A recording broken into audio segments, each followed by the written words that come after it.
बेटा, तेरे पापा ने तेरे लिए एक लड़का देखा है। लड़का इंजीनियर है, देखने में भी सुंदर है। उसका परिवार तुम्हें देखने के लिए यहाँ आना चाहता है। क्या जवाब दूँ मैं उनको? कविता की माँ ने कविता से कहा। कविता गुस्से में बोली, आप लोग मेरे पीछे क्यों पड़े हो? कितनी बार कह चुकी हूँ मुझे शादी नहीं करनी। माँ बोली, तू अगले महीने 33 साल की हो जाएगी। तुम्हारे छोटे भाई बहन की भी हमने शादी कर दी।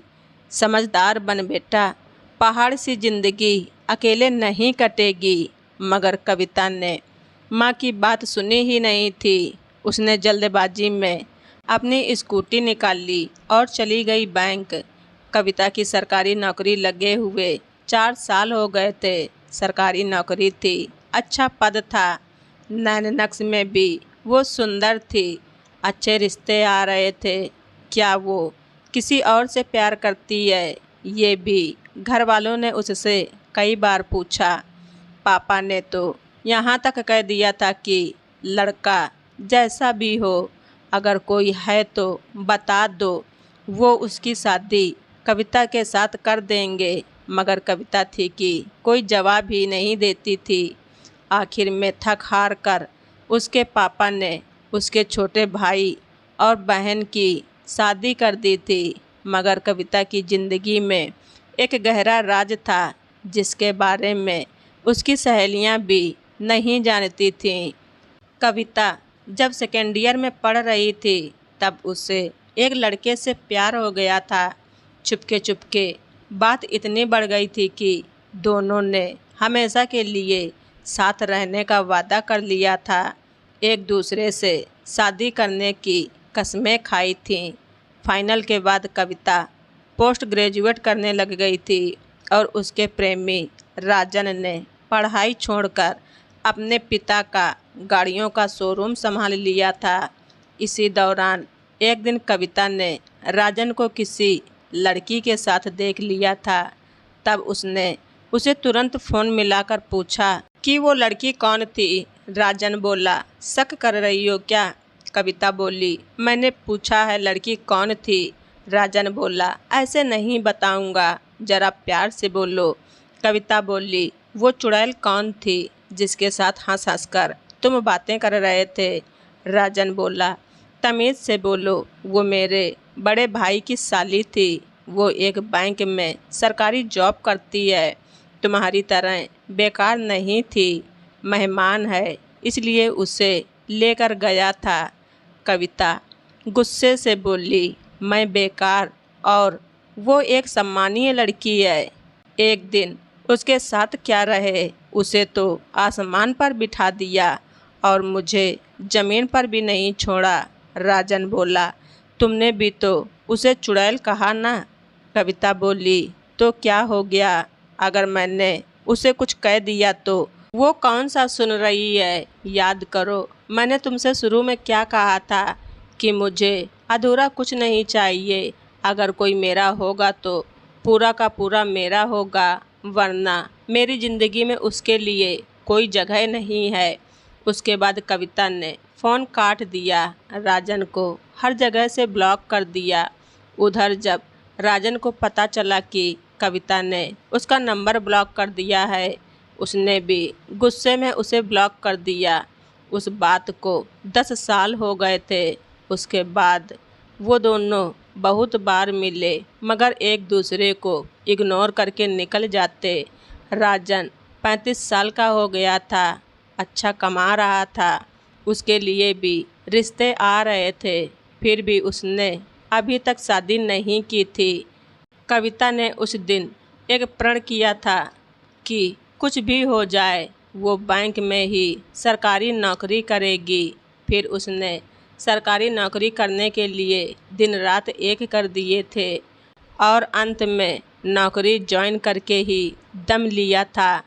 कविता रोज़ उसके शोरूम के आगे से निकलती थी, एक तिरछी नज़र शोरूम पर डालती और आगे निकल जाती थी। राजन भी उसका इंतज़ार करता था। जब वो वहाँ से गुजरती थी तब राजन भी उसे छुपकर देखा करता था। वर्षों से आंख मिचौली चल रही थी। उनके उम्र के लड़के लड़कियों के बच्चे बड़े होकर स्कूल जाने लगे थे और वो दोनों अभी भी स्कूल वाली छुपन छुपाई खेल रहे थे। अब उनके बीच में कुछ नहीं था, अगर कुछ था तो वो था ईगो, जो ख़त्म होने का नाम ही नहीं ले रहा था। दोनों की जवानी ईगो की भेंट चढ़ रही थी, मगर वो दोनों बेखबर थे। कोई एक भी झुक जाता तो बात बन सकती थी, मगर एक दिन एक दुर्घटना घट गई। जब कविता राजन के शोरूम के पास से गुजर रही थी, तब उसकी नज़र शोरूम की तरफ थी। काफ़ी दिनों से राजन को देखा नहीं था। एक नज़र देखने के लालच में अचानक स्कूटी बहक कर एक गाड़ी से टकरा गई। वो उछलकर दूर जा गिरी। राजन भी उसे छुपकर देख रहा था। जैसे ही कविता गिरी, वो बेहताशा भागकर वहां पहुंचा। उसने देखा कविता का हेलमेट फट गया था और वो लहूलुहान होकर सड़क के बीचों बीच बेहोश पड़ी थी। वो उसे अपनी गाड़ी में डालकर अस्पताल लेकर भागा। उसे एडमिट करवाया। डॉक्टर बोले शायद सर में चोट लगी है, जांच के बाद ही पता चलेगा। फिर कविता के घर वाले भी वहां पहुंच गए। बैंक स्टाफ भी उसे देखने आया, मगर कविता अभी भी बेहोश ही थी। राजन अस्पताल नहीं छोड़ पाया। वो बाहर खड़ा होकर टुकुर टुकुर उसे देखता रहा। शाम हो गई थी, मगर वो अभी तक बेहोश थी। रात हुई तो सब चले गए। सिर्फ कविता का भाई और उसके मम्मी पापा ही वहाँ रुके। राजन अभी भी वहीं था। बार बार ईश्वर से प्रार्थना कर रहा था कि भगवान उसे होश में ला दे। वो दूर थी मगर महफूज थी। राजन बेफिक्र था, मगर उसे कुछ हो न जाने के डर से वो कांप उठा था। वो रात भर कमरे के बाहर बैठा रहा था, इस आशा में कि अभी वो आंख खोलेगी, मगर कविता न जाने किस निद्रा में सो गई थी, उठ ही नहीं रही थी। रात के 2 बजे थे। डॉक्टर कविता को इंजेक्शन वगैरह देकर जा चुके थे। नर्स और कविता की माँ बैठे बैठे ऊब रहे थे। कविता का भाई और पापा बाहर गलियारे में ब्रेंच पर सो रहे थे। तब चुपके से राजन वार्ड में चला गया और कविता के बेड पर बैठकर उसका हाथ पकड़कर बैठ गया। फिर कविता के चेहरे को निहारते समय उसके आंसू निकल आए। उसने बहुत कोशिश की ना रोने की, मगर फिर भी थोड़ी सी आवाज़ उसके मुंह से निकल ही गई। आवाज़ होते ही कविता की माँ की आंख खुल गई। राजन डर कर खड़ा हो गया और बाहर जाने लगा तो उसने देखा कविता ने उसका हाथ पकड़ लिया था। राजन ने उसके चेहरे की तरफ देखा तो उसकी आंखें खुली हुई थीं और आंखों से आंसू निकलकर गालों को भिगो रहे थे। दोनों की नज़र मिली तो दोनों फपक फपक कर रोने लगे। फिर क्या था, बाहर से कविता के पापा और भाई भी वहां आ गए। कविता ने अभी भी राजन का हाथ पकड़ा हुआ था। ये देखकर सारे घर वाले समझ गए कि वो शादी क्यों नहीं कर रही थी। घर वालों ने राजन से कुछ नहीं पूछा, बल्कि वो तो सभी खुश थे कि कविता को होश आ गया था। फिर डॉक्टरों ने बताया कि हेलमेट के कारण कविता के सर को कोई नुकसान नहीं हुआ है, वो अब खतरे से बाहर है। ये सुनकर सबके चेहरे खिल उठे।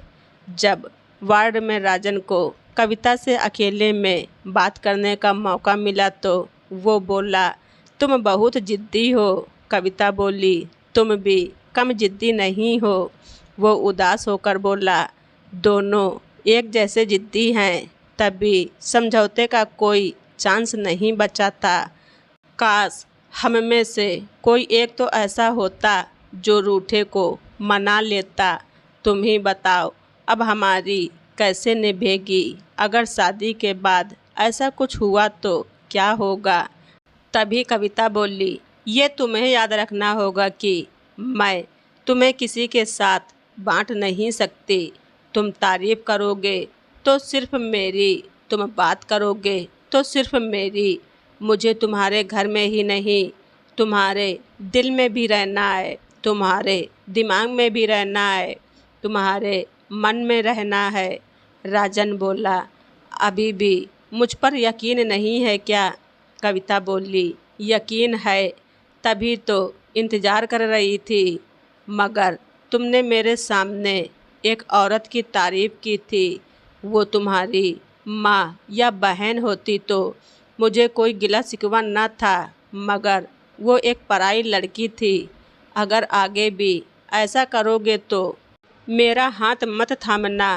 फिर राजन मुस्कुराकर कविता का हाथ थाम लेता है और कविता भी हल्की सी मुस्कान के साथ राजन का हाथ थाम लेती है।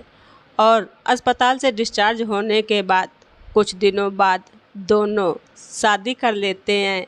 तो दोस्तों, आप सभी लोगों को हमारी ये स्टोरी कैसी लगी कमेंट बॉक्स में ज़रूर लिखें। चैनल पर नए हैं तो सब्सक्राइब करना ना भूलें। धन्यवाद। रिचा वाइज।